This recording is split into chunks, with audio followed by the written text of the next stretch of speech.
এখন যে ঘটনাটি আমি আপনাদের সাথে শেয়ার করতে যাচ্ছি, এই ঘটনাটি আমাকে পাঠিয়েছেন মোহাম্মদ হাফিজ। তিনি বর্তমানে সরকারি চাকরি করছেন। তার বাড়ি চুয়াডাঙ্গা জেলার সদর উপজেলার একটি গ্রামে। আর এই ঘটনাটি তিনি মূলত যার কাছ থেকে সংগ্রহ করেছেন তার নাম হচ্ছে ইলিয়াস। আর ঘটনাটি ঘটেছিল এই ইলিয়াস ভাইয়ের দাদার সঙ্গে। ইলিয়াস ভাইয়ের বাড়ি চুয়াডাঙ্গা জেলার গাইদঘাট নামক একটি গ্রামে।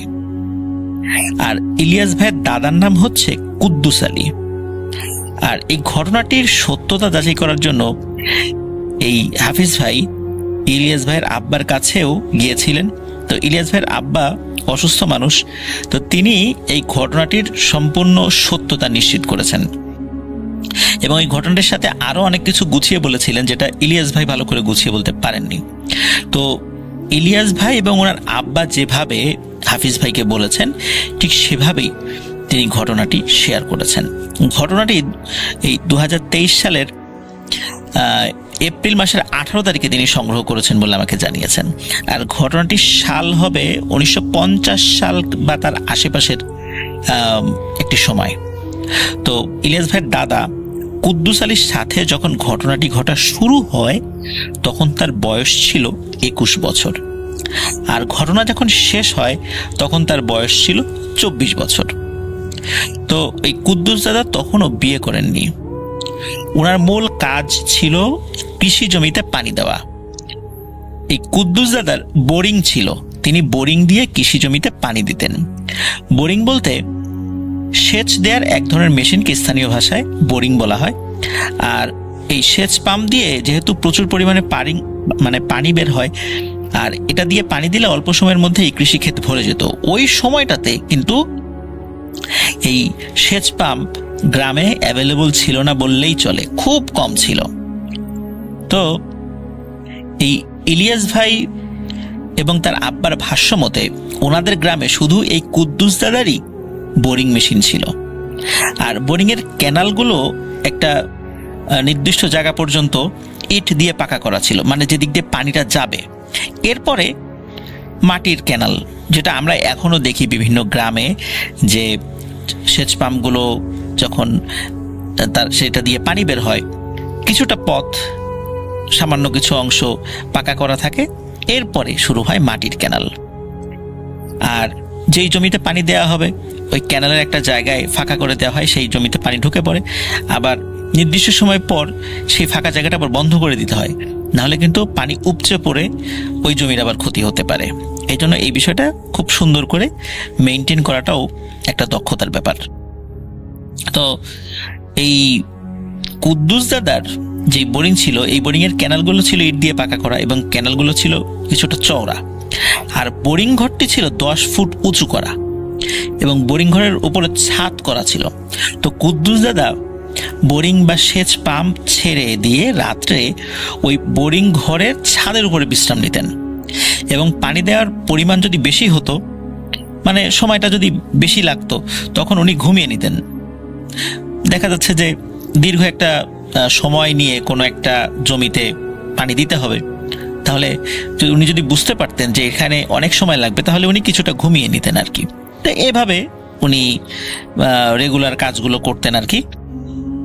আর ছাদের উপর দাঁড়িয়ে উনি দেখতে পেতেন জমিতে ঠিক মতো পানি যাচ্ছে কিনা, কারণ সব জায়গা তো আর পাকা ক্যানাল না, কিছু মাটির ক্যানাল ছিল, সেগুলো আবার ভেঙে যাচ্ছে কিনা এটাও কিন্তু ওই বোরিংয়ের ছাদের উপর থেকে তিনি খেয়াল করতেন, চাঁদের আলোতে বুঝতে পারতেন। আর ওই সময় ওনার হাতে টর্চ লাইটও থাকতো, ব্যাটারি চালিত টর্চ লাইট। সেই টর্চ লাইট দিয়ে উনি এগুলো দেখার চেষ্টা করতেন। তো কুদ্দুস দাদার বয়স যখন 14 বছর ছিল তখন থেকেই মূলত এই বোরিং চালানো তিনি শুরু করেছিলেন এবং প্রায় 7 বছর ধরে তিনি এই কাজ করে আসছেন। কখনো কিন্তু অস্বাভাবিক কোনো ঘটনাই ওনার সঙ্গে ঘটেনি। এই যে রাতের বেলা তিনি থাকেন, সেখানে কোনো ধরনের প্যারানরমাল বিষয় ওনার সাথে কিন্তু ঘটেনি। আর এইবার আসি মূল ঘটনায়। কুদ্দুস দাদা একদিন বাড়ি থেকে এই সেচ পাম্প চালানোর উদ্দেশ্যে বাড়ি থেকে বের হয়েছেন। তো উনি বাড়ি থেকে হেঁটেই বোরিংয়ে যেতেন। ওনার বাড়ি থেকে ওনার ওই বোরিং ঘরের দূরত্ব সর্বোচ্চ 30 মিনিটের পায়ে হাঁটা পথ। তো কুদ্দুস দাদার বাড়ি থেকে ওই বোরিং যেতে পথের মাঝখানে একটা বিশাল বট গাছ ছিল। কুদ্দুস দাদা একদিন রাতের খাবার খেয়ে ওই সেচ পাম্প চালানোর উদ্দেশ্যে বাড়ি থেকে প্রতিদিনের মতো বের হয়েছেন। তো কুদ্দুস দাদা যখন বট গাছ থেকে একটু দূরে, তখন উনি খেয়াল করলেন কেউ একজন বট গাছের কাছে দাঁড়িয়ে আছে। তো কুদ্দুস দাদা কোনো চিন্তা ভাবনা ছাড়াই পথ এগোতে থাকেন। কুদ্দুস দাদা যখন বট গাছের কাছে পৌঁছান, তখন দেখেন সুন্দর পোশাক পরিহিত বয়স্ক একজন মানুষ তার সামনে দাঁড়িয়ে, এবং হঠাৎ করে বয়স্ক লোকটা কুদ্দুস দাদাকে সালাম দিয়ে ওঠেন। সাধারণত যেটা হয় সেটা হলো যে মুরব্বীদেরকেই ছোট মানুষরা সালাম দিবেন, মানে বয়োজ্যেষ্ঠরা সালাম পাবেন, এটা আমাদের সমাজের একটা রীতি। কিন্তু হঠাৎ করে ওই মুরব্বী তাকে সালাম দিয়ে উঠেছেন। মূলত কুদ্দুস দাদাই সালাম দিতে যাবেন, তার আগেই ওই বয়স্ক লোকটি তাকে সালাম দেন। তো কুদ্দুস দাদা ওই বয়স্ক লোকের সালামের উত্তরও দেন। তো কুদ্দুস দাদা মনে মনে ভাবেন, এত সুন্দর একটা মানুষ, এত সুন্দর পোশাক পরিহিত, ওনাকে তো আগে কখনো দেখিনি। আর তখন তো এক গ্রাম থেকে আর একটা গ্রামের দূরত্ব ছিল অনেক, লোকজনের ঘর বাড়িও ছিল কম।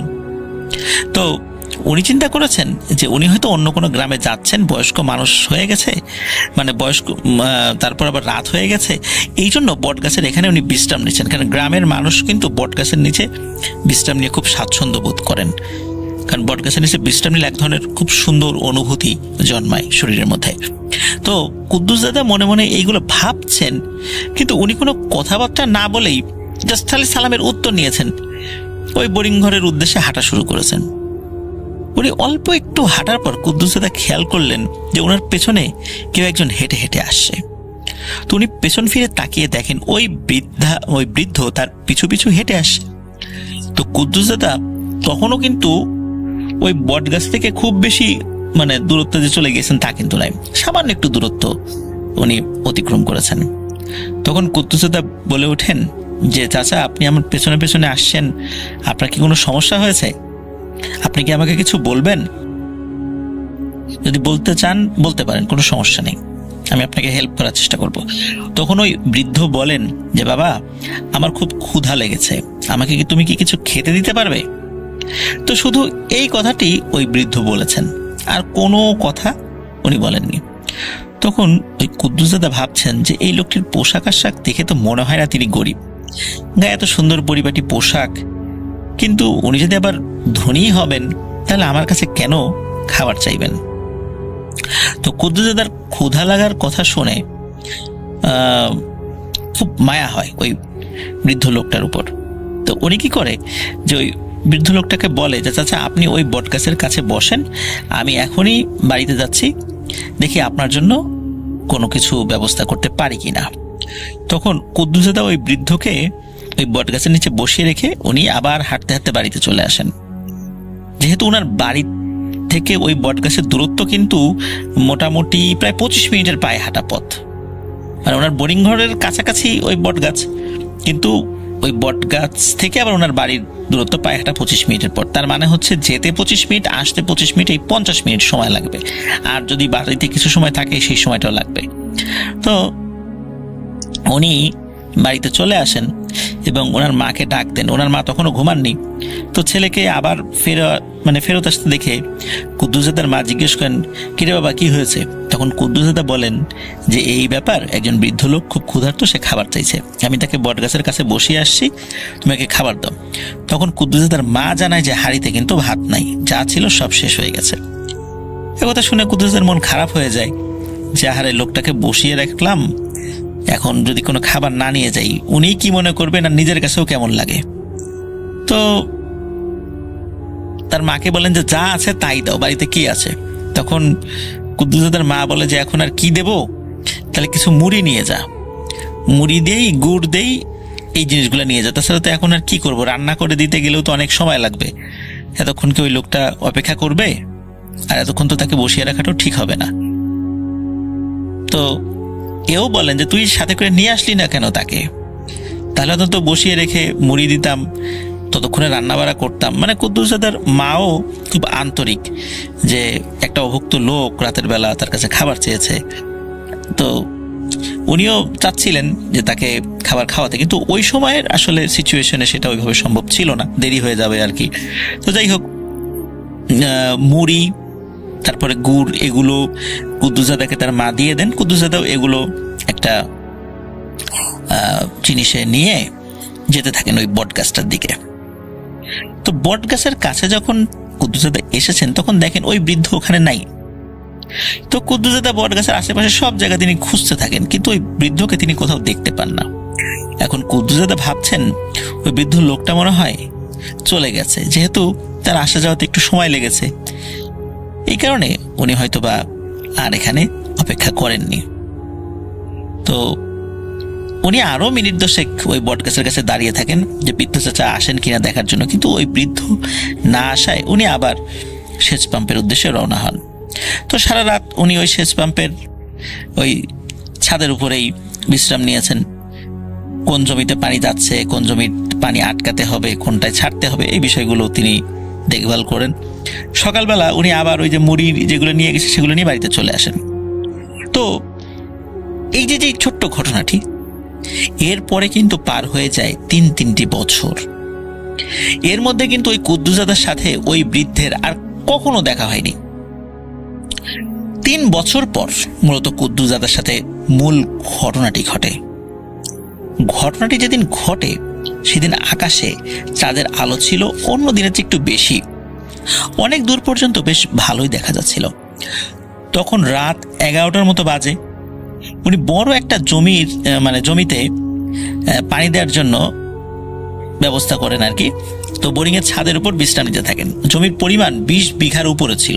তো উনি ভেবে দেখেন যে এই জমিতে পানি সেচ পাম্প দিয়ে দিতে দিতে বেশ অনেকটা সময় লেগে যাবে এবং পরিপূর্ণ হতে প্রায় সকালও হয়ে যেতে পারে। তো কুদ্দুসজাদা চিন্তা করছেন যে তাহলে এক কাজ করি, ঘুমিয়েই থাকি। তো উনি ওই যে ওনার সেচ পাম্প যে ঘর, সেই ঘরের ছাদের উপরে ঘুমানোর চেষ্টা করছেন। তো কতক্ষণ ঘুমিয়েছেন এটা আসলে উনি ঠিক বলতে পারেন না। তো হঠাৎ একটা শব্দে ওনার ঘুম ভাঙে। ছোট বাচ্চারা পুকুরে পানি নিয়ে খেলা করলে যেমন শব্দ হয় ঠিক তেমন শব্দ। তো কুদ্দুসজাদা ঘুম থেকে উঠে বসে পড়েন। ওই দিন অবশ্য উনি হাতে টর্চ লাইট নিয়ে আসেননি, কারণ চাঁদের আলো ভালোই ছিল আর ওনার টর্চ লাইটের ব্যাটারিটাও ডাউন হয়ে গিয়েছিল, এই জন্য উনি আনেননি আর কি। তো উনি ওই শব্দ শুনে ঘুম থেকে উঠে বসে পড়েন, ওই ছাদের উপরেই বসে আছেন। তো উনি সাথে সাথে ক্যানেলার দিকে তাকান, ক্যানেলের যে দিক থেকে পানি যায় আর কি। তো ওদিকে তাকানোর পরে কুদ্দুসজাদা চমকে ওঠেন এবং বাকরুদ্ধ হয়ে পড়েন। উনি বিষয়টা ভালো করে বোঝার চেষ্টা করেন যে আসলে ঘটনাটি কি ঘটছে। উনি দেখেন ছোট ছোট 7টি বাচ্চা ওই ক্যানেলের ভিতর দিয়ে পানি যাচ্ছে, এই পানি নিয়ে তারা খেলা করছে। তাদের বয়স মনে হচ্ছে 5 থেকে 7 বছর হবে, এর উপরে হবে না। তাদের পরনে সাদা রঙের পোশাক, ঝকমক করছে, একদম চকচক করছে, এবং তাদের কারো মুখ তিনি দেখতে পাচ্ছেন না। তবে প্রতিটি বাচ্চার পোশাক একই রকম, পা থেকে মাথা পর্যন্ত পোশাকেই ঢাকা। তবে তারা যে সবাই মেয়ে বাচ্চা এটা পোশাক দেখে বোঝা যাচ্ছে। তো কুদ্দুসজাদা খেয়াল করেন যে তাদের মধ্যে কথোপকথন হচ্ছে, একজন আরেকজনের সাথে কথা বলছে, কিন্তু তারা যে কি ভাষায় কথা বলছে এটা কুদ্দুসজাদা কিছুতেই বুঝতে পারছেন না। তবে মনে হচ্ছে তারা আরবিতে কথা বলছে, কারণ আরবি টুকটাক তো তিনি জানতেন, তিনি কোরআন শরীফ পড়া শিখেছিলেন, এই জন্য টুকটাক আরবি ওই শব্দগুলোর সাথে পরিচিত ছিলেন। এই জন্য মনে হচ্ছিল আরবিতে কথা বলছে, কিন্তু শিওর ছিলেন না। তো একজন আরেকজনকে সেই পানি ছুঁড়ে মারছে, এই আরেকজনকে ছুঁড়ে মারছে, আরেকজনকে ছুঁড়ে মারছে। তো উনি বুঝতে পারেন এগুলো কোনো সাধারণ বাচ্চা না, এগুলো নিশ্চয়ই কোনো জিন হবে। সাধারণ বাচ্চারা এভাবে এসে রাত্রিবেলা খেলবে না, আর এদের পোশাক আশাকে সাধারণ বাচ্চা বলে মনে হয় না। গ্রামে এরকম পোশাক কেউ পরে না। তো কুদ্দুসজাদা ভয়ও পেয়েছেন, এখন কি করবেন বুঝে উঠতে পারেন না। উনি চিন্তা করেন যে উনি যে এই বিষয়টা দেখে ফেলেছেন ওই বাচ্চারা যেন সেটা বুঝতে না পারে। উনি চুপ করে আবার ওই ছাদের উপরে শুয়ে পড়েন এবং চোখ বন্ধ করে দোয়া দুরূদ পড়তে থাকেন। তো একটা সময় উনি ঘুমিয়ে পড়েন। তো কুদ্দুসজাদা যে বাচ্চাগুলোকে দেখেছে এটা হয়তোবা ওই বাচ্চাগুলো তখনও বুঝতে পারেনি। তো ওনার যখন ঘুম ভাঙে তখন ভোর হয়ে গেছে। উনি আস্তে ধীরে চারদিকে তাকান, কিন্তু ওনার মনে কিন্তু রাতের সেই ভয়টি তখনও ছিল। উনি চারপাশে তাকিয়ে দেখেন সবকিছু স্বাভাবিক। তখন কুদ্দুস দাদা কি করেন, যে উনি যে জমিতে পানি ছেড়ে দিয়েছিলেন সেই জমিতে যান, গিয়ে দেখেন জমিতে পানি পরিপূর্ণ হয়ে গেছে। তখন উনি ওনার সেচ পাম্পটি বন্ধ করে দিয়ে বাড়িতে চলে আসেন। এই ঘটনাটি বাড়িতে এসে কারোর সাথে উনি শেয়ার করেননি। উনি চিন্তা করতে থাকেন যে উনি যেটা দেখেছেন সেটা কি আসলেই বাচ্চা ছিল নাকি ওটা ওনার মনের ভুল ছিল। এমনও তো হতে পারে সেটা ওনার মনের ভুল। তো তারপরও কুদ্দুস দাদা সিদ্ধান্ত নিয়েছিলেন যে এই বিষয়টি উনি মসজিদের ইমাম সাহেবকে বলবেন। কিন্তু দুর্ভাগ্যক্রমে উনি যখনই ইমাম সাহেবের সাথে দেখা করতে গিয়েছেন, ওই ওয়াক্তে ইমাম সাহেব নামাজ পড়াতে আসেননি, আর একজন নামাজ পড়িয়েছেন আর কি। তো দুইবার যাওয়ার পর ওনার সাথে দেখা করতে পারেননি। তো আগের মতো উনি সেই সেচ পাম্প ওই ঘরে যান, পানি দিতে থাকেন। উনি ওই রাত্রে কিছুটা ভয় পেলেও সবকিছু স্বাভাবিকই ছিল। কিন্তু উনি কিন্তু এই ঘটনা কারোর সাথে শেয়ার করেননি। 3 দিন পর ওনার খুব কাছের একজন বন্ধু আসে ওনার সাথে দেখা করতে। তখন ওই বন্ধুর সাথে আড্ডা দিতে দিতে কুদ্দুস দাদা 3 দিন আগে রাত্রে যে ঘটনাটি ঘটেছিল সেই ঘটনাটি সম্পূর্ণ তাকে খুলে বলেন। এবং কুদ্দুস দাদা তার বন্ধুকে জানায় যে সেই বিষয়টা ইমাম সাহেবকে জানানোর জন্য 2বার গিয়েছেন, কিন্তু তার দেখা পাননি তিনি। তখন কুদ্দুস দাদার ওই বন্ধু বলে যে শোন, এই বিষয়টি তুই কাউকে বলিস না, হয়তোবা খারাপ হয়ে যেতে পারে। তো ওনার বন্ধু বলে যে তার শ্বশুর বাড়ির সাথে একজন বড় কবিরাজ আছে, সে সম্পর্কে নাকি তার দাদা শ্বশুর হয়। তো তার বন্ধু নাকি 2 দিন পর শ্বশুর বাড়িতে যাবেন, বিষয়টি ওই কবিরাজকে তিনি জানাবেন এবং উনি কি বলে এসে জানাবে, মানে কুদ্দুস দাদাকে জানাবে। তো তার বন্ধু এটাও বলে দেয় যে আমি জানানোর আগে তুই ঘটনা কিন্তু কাউকে বলিস না। তো কুদ্দুস দাদা বিষয়টা খুব স্বাভাবিকভাবেই নিয়েছেন। তো কুদ্দুস দাদার যে বন্ধু, তার শ্বশুর বাড়ি ছিল ওই গাইতঘাট গ্রামের পাশের গ্রামে। তো ওই কুদ্দুস দাদার যে বন্ধু, তার যে কবিরাজ দাদা শ্বশুর আছে, তিনি ছিলেন ওই এলাকার নাম করা একজন কবিরাজ এবং সকলে জানতো যে তিনি ব্ল্যাক ম্যাজিক করতেন। আর কুদ্দুস দাদা নিজেও সেই কবিরাজকে চিনতেন। তো দাদার ওই বন্ধু 2 দিন পর শ্বশুরবাড়িতে যান। শ্বশুরবাড়ির পাশে ছিল ওই কবিরাজের বাড়ি। কুদ্দুস দাদার বন্ধু কবিরাজকে সব ঘটনা খুলে বলেন। কুদ্দুস দাদার বন্ধু যে খারাপ কোনো উদ্দেশ্যে কবিরাজকে এই ঘটনা বলেছে বিষয় কিন্তু এরকম নয়।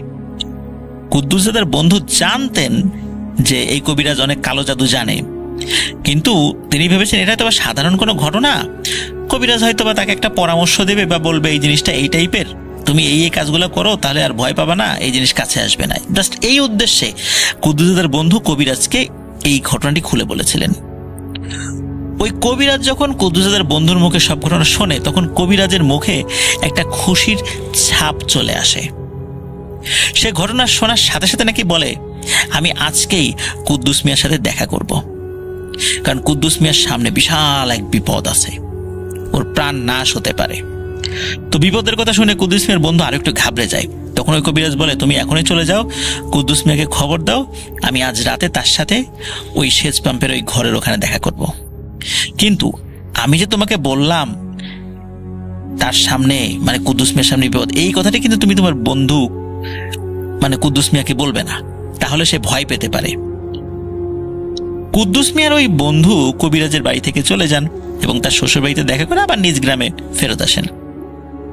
উনি নিজ গ্রামে এসে কুদ্দুস মিয়াকে খুঁজতে থাকেন। একসময় পেয়েও যান। তখন কুদ্দুস মিয়াকে তার বন্ধু বলে যে আজ রাতে কবিরাজ তোমার সাথে দেখা করবে, তুমি তো রাতে ওই শেষ পাম্পের ওই ঘরে থাকো, তো উনি বলেছেন উনি রাত্রে গিয়েই তোমার সাথে দেখা করবে। তো কুদ্দুস দাদা যখন তার বন্ধুর কাছে এই কথা শুনেছেন, তখন কিছুটা আশ্চর্যান্বিত হয়েছেন যে কবিরাজ রাতের বেলা আমার সাথে দেখা করবে, এত বড় নাম করা একজন কবিরাজ, তাও আবার নিজে এসে রাতের বেলা ওই আমার শেষ পাম্পের ঘরে, মানে ওই বোরিং ঘরের ওখানে এসে দেখা করবে, এটা কেমন ব্যাপার? এই চিন্তা করে এই কুদ্দুস দাদার মনে একটু খটকা লাগে। আর ওই কবিরাজ যে কালো জাদু করতো এটাও তো কুদ্দুস দাদা জানতেন। তো উনি না হিসাব মিলাতে পারেন না, তো উনি রাতে কেন এই শেষ পাম্পে তার সাথে দেখা করতে হবে। যাই হোক, কুদ্দুস দাদা সেদিন রাতে ওই কবিরাজের জন্য অপেক্ষা করতে থাকেন, একদম স্বাভাবিক চিন্তায় আর কি। রাত শেষে সকাল হয়ে যায়, কিন্তু কবিরাজ আর আসে না। এভাবে 1.5 মাস অতিবাহিত হয়ে যায়, এর মধ্যে কবিরাজ আর আসেনি। আর কুদ্দুস দাদা প্রথম 2 দিন আসা যাওয়া মানে আশা করতো যে কবিরাজ হয়তো আসবে, কিন্তু পরে এই কবিরাজের চিন্তা মাথা থেকে একদম ছেড়ে ফেলেন, কারণ সে তো 2 রাত যখন তার জন্য অপেক্ষা করেছে আর আসে নাই, পরে আর এইসব বিষয় নিয়ে উনি ভাবেন নাই। এইভাবে কেটে যায় প্রায় 1.5 মাস। এর মধ্যে এক অমাবস্যার রাত কুদ্দুস দাদা প্রতিদিনের মতো ওই রাতে বাড়িতে খাবার খেয়ে ওই সেচ পাম্পের উদ্দেশ্যে বাড়ি থেকে বের হন। কোনো সমস্যা ছাড়াই ওই বটগাছ পার হয়ে অন্য দিনের মতো স্বাভাবিকভাবেই তিনি ওনার গন্তব্যস্থলে পৌঁছে যান। উনি যেই জমিগুলোতে পানি দিবেন সেই জমির ক্যানাল কেটে দিয়ে ওনার পাম্প চালু করে দেন। উনি মাটির ক্যানালগুলো ঠিকঠাকভাবে বেঁধে দেন। আগেই বলেছি যে ওনার বোরিং থেকে অনেক দূর পর্যন্ত কিন্তু ওই মানে অনেক দূর বলতে বেশ খানিকটা পথ ওই ক্যানাল কিন্তু ইটের তৈরি, পাকা ছিল, পরেরটা মাটির আর কি। তো উনি সব ঠিকঠাক করে দিয়ে এসে ওই বোরিংয়ের ছাদের উপর উঠে অন্য দিনের মতো শুয়ে পড়েন এবং ঘুমিয়েও পড়েন। হঠাৎ মাঝরাতে কুদ্দুস দাদার ঘুম ভাঙে এক শব্দে, যেটা নিচে একজন বেশ কয়েকজন ঝগড়া করছে। তো উনি ঘুম থেকে উঠেই ওই ছাদের উপর দাঁড়িয়ে যান এবং উনি দেখতে পান, স্পষ্টভাবেই দেখছিলেন কারণ খুব কাছাকাছি ছিলেন আর কি, যদিও অমাবস্যা ছিল, কিন্তু উনি বুঝতে পারছিলেন ওই জায়গাটা কেমন যেন ঝকমক ঝকমক করছে। এই কারণে উনি দেখতে পেয়েছিলেন। পুলিশ দেখতে পান যে সেই কবিরাজ দাঁড়িয়ে আছে এবং তার খুব কাছাকাছি মোটামুটি 5-7 ফুট দূরে সেই 7টি ছোট ছোট বাচ্চা দাঁড়িয়ে আছে এবং সবাই মিলে ওই কবিরাজকে কিছু বলছে। কুদ্দুস দাদা এই দৃশ্য দেখে খুবই ভয় পান এবং উনি ওনার ওই বোরিং ঘরের ছাদের উপর থেকে 10 ফুট উঁচু ছিল প্রায়, ওখান থেকে নিচে লাফিয়ে পড়েন। আর লাফিয়ে পড়ার সাথে সাথে একটা শব্দ হয়। এতক্ষণ কিন্তু ওই কবিরাজ বা ওই বাচ্চারা কেউ দেখেনি যে কুদ্দুস দাদা তাদের দেখতে পেরেছে, কিন্তু কুদ্দুস দাদা যখন ওই লাফ দিয়ে পড়েছেন একটা শব্দ হয়েছে, আর তখনই ওই কবিরাজ এবং ওই বাচ্চারা কুদ্দুস দাদার দিকে তাকিয়েছেন। কুদ্দুস দাদার ইচ্ছা ছিল উনি লাফ দিয়ে বাড়ির দিকে দৌড় দেবেন, কিন্তু 10 ফুট উপর থেকে লাফ দিয়ে পড়ে পায়ে কিছুটা আঘাতও পেয়েছিলেন এবং ওখানে দাঁড়িয়ে পড়েন। ওদিকে কবিরাজ বলে ওঠে, এই কুদ্দুস, যেখানে আসিস ওইখানেই দাঁড়ায় থাক, এক চুলো নড়বি না।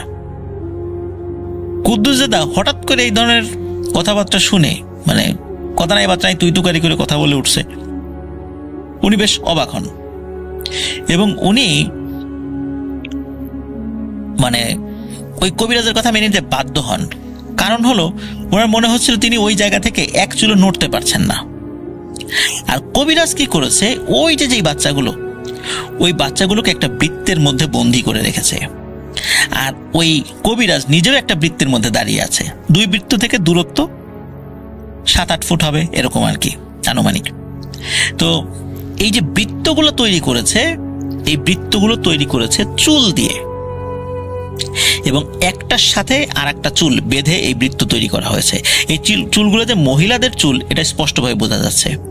তো এই চুলের যে বেনি, মহিলারা যখন চুলের বেনি করে তো মনে হচ্ছে এইরকম বেনি, একটা বেনির সাথে আর একটা বেনি গিট দিয়ে বিশাল বড় একটা চুলের একটা করেছে, একটা লম্বা কোনো একটা দড়ির মতো তৈরি করেছে, সেইটা গোলাকৃতিতে মাটির উপর বিছিয়ে রেখেছে এবং ওই গোলাকৃতির মধ্যে ওই 7টা বাচ্চা দাঁড়িয়ে আছে এবং ওরা খুব কান্না করছে এবং হাত দিয়ে খুব মিনতি করে কিছু একটা বলছে ছেড়ে দেওয়ার জন্য। আর কবিরাজ তাদের সাথে কথা বলছে, কবিরাজ তার ভাষায় কথা বলছে, কিন্তু ওরা যে কি বলছে এইটা আবার এই কুদ্দুস দাদা বুঝতে পারছে না। তবে কুদ্দুস দাদা বারবার একটা কথা বলছে, তোদের সবার মাথার একটা করে চুল দে, তোদের ছেড়ে দিব। কিন্তু এই বাচ্চাগুলো খুব কান্নাকাটি করতেছে আর ইশারা করে বলতে থাকে যে তাদেরকে যেন ছেড়ে দেয়। এভাবে ঘন্টাখানেক কবিরাজ ওই বাচ্চাদের সাথে কথা বলতে থাকে।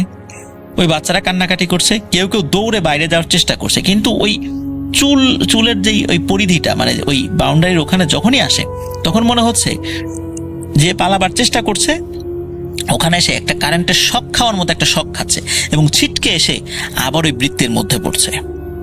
তো কুদ্দুস দাদা খুব ভালো করেই বুঝতে পারে যে এই কবিরাজের উদ্দেশ্য ভালো না, সে এই বাচ্চাগুলোকে ক্ষতি করছে। তো কুদ্দুস দাদার খুব মনে মায়া হয় ওই বাচ্চাদের জন্য, যে এইভাবে বাচ্চাগুলোকে কষ্ট দিচ্ছে কেন।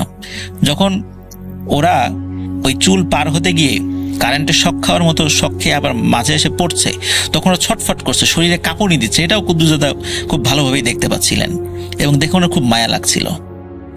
তো একটা পর্যায়ে কি হয় যে কুদ্দুস দাদা এই জিনিসগুলো দেখছেন, উনি কিন্তু ওই যে দোয়া দুরুদ পড়ার কথা এগুলো ওনার মাথায় আসছিল না, মানে ঘটনার আকস্মিকতায় উনি এগুলো ভুলে গিয়েছিলেন। কিন্তু একটা সময় মনে হয় যে এই বাচ্চাদেরকে ওনার সাহায্য করা প্রয়োজন, উনি দোয়া পড়তে থাকেন। একটা পর্যায়ে মনে হলো উনি ওনার শরীরকে নাড়াতে পারছেন, এবং যখন নাড়াতে পারছিলেন উনি এক দৌড়ে ওই কবিরাজের কাছে চলে যান এবং কবিরাজের থেকে কাছাকাছি এই যে চুল দিয়ে তৈরি করা যে এক ধরনের বৃত্ত তৈরি করে রাখা হয়েছিল, এই চুল দিয়ে তৈরি করে বৃত্তটা উনি হাত দিয়ে এক টানে খুলে ফেলেন এবং খুলে ফেলে একটা জায়গা মানে ফাঁকা করে দেন। আর তখনই কি হয়, ওই যে ছোট যে বাচ্চাগুলো 7টা বাচ্চা মুহূর্তের মধ্যে মানে চোখের পলকে ওরা উড়ে আকাশে মিলিয়ে গেল।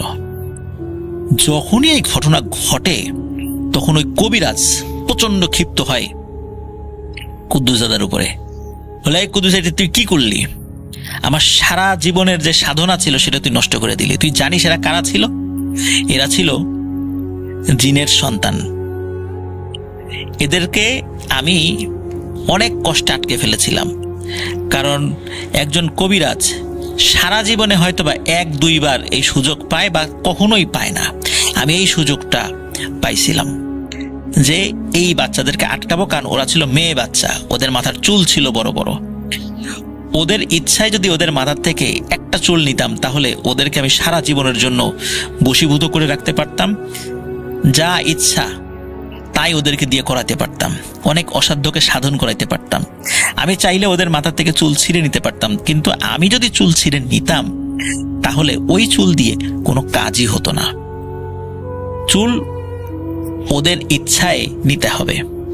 আর অনেক সময় তো অতিবাহিত হয়েই গেল, আর কিছু সময় পরে ফজরের আজান দিত, আর ফজরের আজান দেওয়ার পর যখন আস্তে আস্তে সকাল হওয়া শুরু হতো ওরা আমাকে চুল দিতে বাধ্য হতো, কারণ সকাল হলে ওরা এই মানুষের আকৃতিতে ওরা এখন যেরকম আছে সেভাবেই থাকতো, আর মানুষজন ওদেরকে দেখে ফেলতো। আর ভোরের আলো যখন ওদের গায়ে পড়তো ওরা সকলেই পুড়ে মারা যেত। এই জন্য আমি সময় অতিক্রান্ত করছিলাম যে ওরা কতক্ষণ এরকম করবে, কতক্ষণ দেবে না, দিতে তাকে হবেই। আর তুই এই সময় এসে এই কাজটি ঘটাইলি, কাজটা ঠিক করলি না। এই বলে কি করে ওই কবিরাজ তার হাতে এক ধরনের একটা মালা ছিল, ওই মালার মধ্যে একটা কাচের মতো ঝকমক করছিল, এরকম একটা পাথরের মতো ছিল। এটা কি করে ওই কুদ্দুস দাদার কপালের উপরে ধরে, আর যখনই ধরেছে তখন কুদ্দুস দাদার কিছু বলতে পারেন না যে ওনার কি হয়েছে।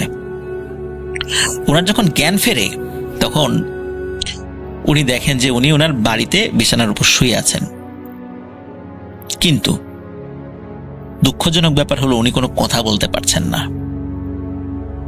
কোনো শব্দও করতে পারছেন না। উনি ওনার হাত পা কিচ্ছু নড়াতে পারছেন না, শুধু মুখটা একটু নড়াতে পারছেন, হা করতে পারছেন, উনি কোনো কথা বলতে পারছেন না। অনেকেই তাকে দেখতে এসেছে এই কি হয়েছে, কিন্তু উনি কোনো কথা বলতে পারেন, ওনার পুরো শরীর প্যারালাইজড হয়ে আছে।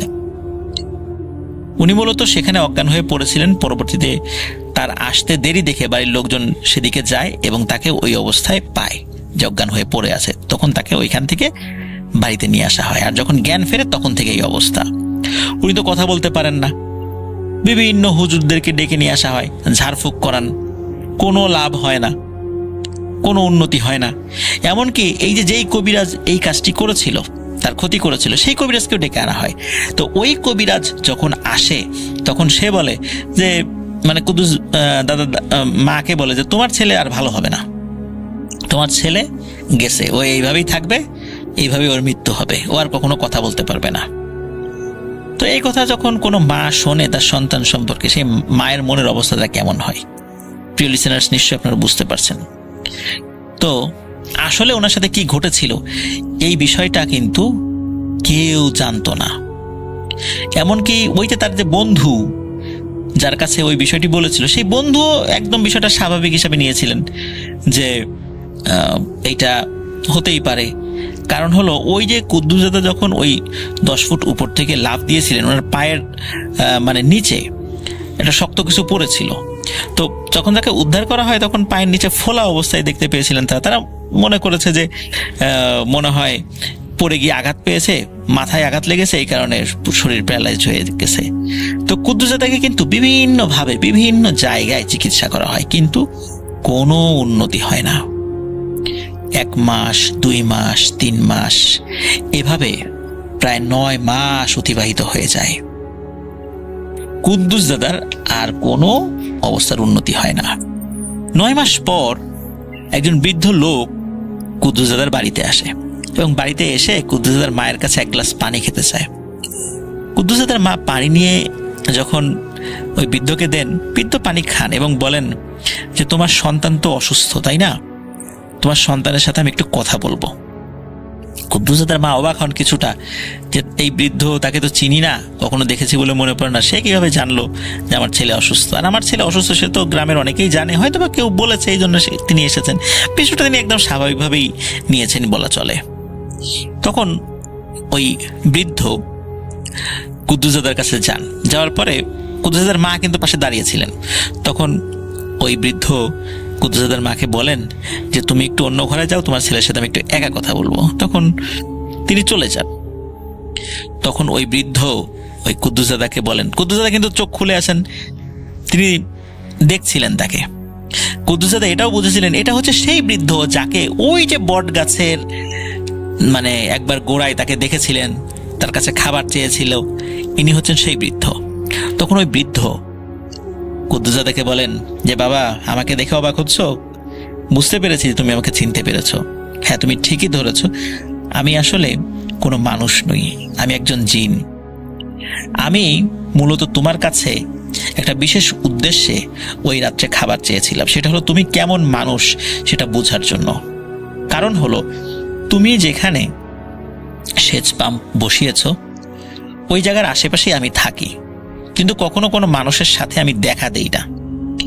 তো আমার 7টা নাতনি আছে, ওরা আরব দেশে থাকে। তো মাঝে মাঝে আমার এখানে বেড়াতে আসে, কিন্তু ওরা তো মরুভূমি এলাকায় থাকে, ওরা এরকম পানি দেখে না।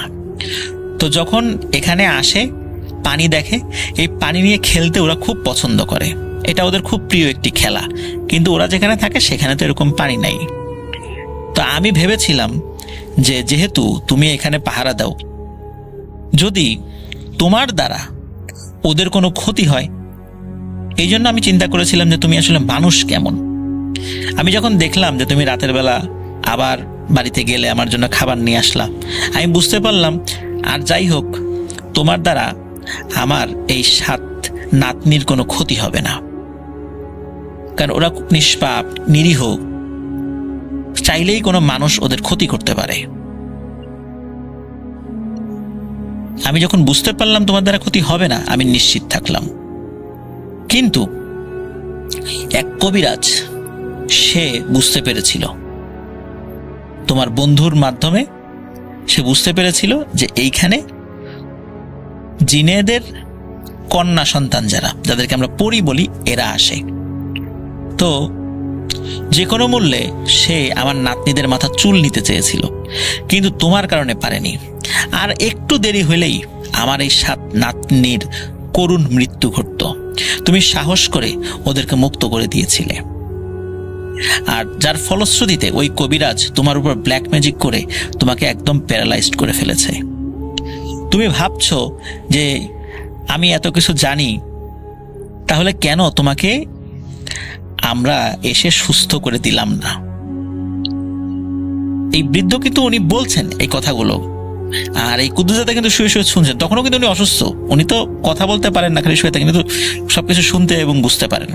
তখন ওই বৃদ্ধা বলছেন যে বাবা দেখো, যদি আমি বা আমার পরিবার এসে তোমাকে সুস্থ করে দিতাম, তখন ওই কবিরাজ তোমার উপর আবার ব্ল্যাক ম্যাজিক করতো, কারণ তার অপকর্মের কথা গ্রামের অনেকে জেনে যেত। তোমাকে যে কোনোভাবে সে আবারও অসুস্থ করে দিত, তোমার মৃত্যু হতে পারত। এই জন্য কবিরাজ ভেবেছে যে তোমার অবস্থা তো আর কখনো ঠিক হবে না, কবিরাজও নিশ্চিন্ত মনে রয়েছে। কিন্তু আমার যারা অনুসারী রয়েছে জিনেরা, তারা এই 9টা মাস ওই কবিরাজের প্রত্যেকটা সেকেন্ডে পাহারায় রেখেছি। ওই কবিরাজ কখন একটা দুর্বল সময়ে চলে যায়, আর ওই সময় আমরা তাকে আঘাত করব। দীর্ঘ 9 মাস অতিবাহিত হওয়ার পর আজকে সেই দিন এসেছিল, এবং আজকে কবিরাজকে আমার অনুসারী জিনেরা পানিতে চুবিয়ে মেরেছে। আর পানিতে চুবিয়ে মারার কারণে তোমার উপর যে ব্ল্যাক ম্যাজিক করা হয়েছে, এই ব্ল্যাক ম্যাজিকটা আস্তে আস্তে কেটে যাবে। সর্বোচ্চ 2 সপ্তাহের মধ্যে ইনশাল্লাহ তুমি স্বাভাবিক হয়ে যাবা, এবং আমার যেটা করণীয় সেটাও আমি করব। আর এই যে কবিরাজ, এই কবিরাজের সাথেও অনেক দুষ্ট জিনেরা থাকে। আর কবিরাজ নিজের তন্ত্রমন্ত্র জানার কারণে সে নিজের শরীরকে বন্ধ করে রাখতো। আমরা চাইলেই তার কাছে ভিড়তে পারতাম না। এই জন্য 9 মাস সময় লেগেছে শুধু ওই কবিরাজের দুর্বল সময়টা বের করার জন্য। আমরা জানতাম যে কবিরাজকে যদি আমরা মেরে ফেলতে পারি তাহলে তুমি সুস্থ হয়ে যাবে। এই জন্য তোমাকে সুস্থ করার জন্যই আমরা জীবনের ঝুঁকি নিয়ে এই 9 মাস ওই কবিরাজের পিছু লেগেছিলাম, এবং আজকে আমরা সফল হয়েছি, এবং ইনশাল্লাহ তুমি তাড়াতাড়ি সুস্থ হয়ে যাবা। তো এই বলে ওই বৃদ্ধ যে কাজটি করে, উনি গ্লাসে একটু পানি পরে দেয় এবং এই কুদ্দুস দাদার মুখে ওই পানিটা ঢুকিয়ে দেন, মানে কয়েক ঢোক খাইয়ে দেন। এরপর উনি স্বাভাবিকভাবেই বাড়ি থেকে চলে যান। তো অদ্ভুত ব্যাপার যে কুদ্দুস দাদা এরপর থেকে আস্তে আস্তে সুস্থ হতে থাকেন, এবং সত্যি উনি 2 সপ্তাহের মধ্যে পুরোপুরি সুস্থ হয়ে যান। তো উনি যখন সুস্থ হয়েছেন তখন মূলত এই সব ঘটনা ডিটেলসে পরিবারের সদস্যদেরকে খুলে বলেছিলেন, এবং এরপরেই মূলত এই বিষয়টি সকলের সামনে উঠে আসে যে আসলে কি ঘটেছিল। তো কুদ্দুস দাদা যখন সুস্থ হয়েছিলেন, যে কিছুটা সুস্থ, কথা বলার মতো, তখনই উনি ওই কবিরাজের কথা জিজ্ঞেস করেছিলেন, এবং ওনার কাছে খবর আসে সত্যি ওই বৃদ্ধ যেদিন ওনার সাথে দেখা করতে এসেছিলেন ওই দিনই কবিরাজ সকালবেলা পুকুরে গোসল করতে গিয়ে পানিতে ডুবে মারা গেছে। তো এভাবেই এই কুদ্দুস দাদার সাথে যে ঘটনাটা, এটা সকলের সামনে উন্মোচিত হয় এবং সকলে সেটা জানতে পারেন। আর এরপরে কখনোই ওই জিনের বাচ্চাদেরকে সেখানে কখনোই আর কুদ্দুস দাদা দেখেননি, না সারা জীবনেও আর কখনো উনি তাদেরকে দেখেননি। আর ওই বৃদ্ধ কুদ্দুস দাদাকে বলেছিলেন যে আমি, আমার পরিবার, আমার নাতি নাতনিরা, এরা প্রত্যেকেই তোমার কাছে কৃতজ্ঞ। তুমি যে সাহসটা করেছিলে এবং আমাদের জন্য তুমি যে এত কষ্ট স্বীকার করেছো, এটা আসলে ভুলবার নয়। তো তারা তাদের কৃতজ্ঞতা বোধ থেকে এবং কুদ্দুস দাদার পক্ষ হয়ে জীবনের ঝুঁকি নিয়ে তারা সেই কবিরাজকে হত্যা করেছিল। প্রিয় লিসেনার্স, আমরা বিভিন্ন সময় শুনি যে জিনেরা বিভিন্ন মানুষদেরকে হত্যা করেছে। শুনে আমাদের কাছে খুব খারাপ লাগে যে এরকম একটা মানুষকে হত্যা করলো। কিন্তু প্রিয় লিসেনার্স, আজকের এই ঘটনা শোনার পর আপনাদের কাছে কি মনে হচ্ছে? জিনেরা কি আসলে ঠিক কাজটি করেছিল? ওই কবিরাজকে হত্যা করে কি আসলে ওরা খুব বড় অন্যায় কাজ করে ফেলেছে, নাকি ওরা আসলেই যৌক্তিক যে কাজটি করার দরকার ছিল সেই কাজটি করেছে? কারণ এটা ছাড়া ওদেরও আর কোনো উপায় ছিল না, কুদ্দুস দাদাকে বাঁচানোর আর কোনো উপায় ছিল না। প্রিয় লিসেনার্স, এটি ছিল ঘটনা। জানি না ঘটনাটি আপনাদের কেমন লেগেছে, জানি না এটা আপনাদের ভয় লেগেছে কিনা, আমি ঠিক বলতে পারবো না। তবে আমি সবসময় চেষ্টা করি যে মানুষের লোকমুখে যে ঘটনাগুলো বিভিন্ন এলাকায় ছড়িয়ে ছিটিয়ে আছে, আপনাদের মাধ্যম দিয়ে সেই ঘটনাগুলো সংগ্রহ করে আপনাদের সামনে উপস্থাপন করার জন্য। তো কোনোটা হয়তো বা ভয়ের হয়, কোনোটা রহস্যাবৃত হয়, সব ঘটনা তো আসলে একরকম হয় না। তবে আমি আশা করব এই ঘটনাটি আপনাদের সকলের কাছে ভালো লেগেছে। অসংখ্য ধন্যবাদ জানাচ্ছি রাসেল ভাইকে আমার এই ঘটনাটি সিলেক্ট করার জন্য এবং প্রচার করার জন্য। প্রিয় লিসেনার্স, আজকের মতো